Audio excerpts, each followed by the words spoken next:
আজকের এই ঘটনাটি আমাদের সামনে এক গুরুত্বপূর্ণ প্রশ্ন তুলে ধরেছে। জনপ্রিয় চিত্রনায়িকা অপু বিশ্বাস একটি প্রোগ্রামে হাজির হচ্ছেন, চারপাশে হাজার হাজার ভক্ত, নিরাপত্তার জন্য পুলিশ, সব মিলিয়ে এক বিশাল তারকাখচিত মুহূর্ত। সেই আবেগঘন দৃশ্য তিনি নিজের মোবাইলে ধারণ করে সোশ্যাল মিডিয়ায় পোস্ট করলেন আর ক্যাপশনে লিখলেন, আপনাদের ঢালিউড কুইন। কিন্তু এখানেই শুরু হলো বিতর্ক। দর্শকরা সেই পোস্ট দেখে প্রশ্ন তুলেছেন, ঢালিউড কুইন তো বহু আগেই একজনের নাম প্রতিষ্ঠিত, আর তিনি হলেন নায়িকা শাবনূর। কেউ কেউ বলেছেন নিজেকে নিজে কুইন বলা কি ঠিক, আর কেউ কেউ কড়া ভাষায় সমালোচনাও করেছেন।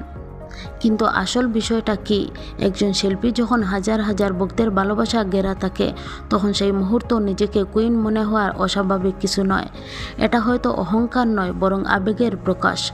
কারণ একজন তারকার আসল শক্তি তার দর্শক, তার ভক্ত। তবে এটাও সত্যি, উপাধি কখনো নিজে নেওয়া যায় না। এটা সময় দেয়, মানুষ দেয়, ইতিহাস দেয়।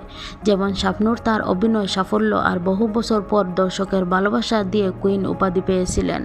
তাই এখানে দ্বন্দ্বটার আসল ব্যক্তিগত বনাম দর্শকের অনুভূতি নয়, বরং দৃষ্টিভঙ্গির।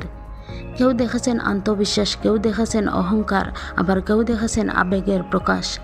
শেষ কথা একটাই, একজন শিল্পী বড় হয় তার কাজ দিয়ে, আর তার পরিচয় তৈরি হয় মানুষের হৃদয়ে। কুইন হওয়া শুধু একটা শব্দ নয়, এটা একটা যাত্রা, যেটা সময়ের সাথে প্রমাণিত হয়।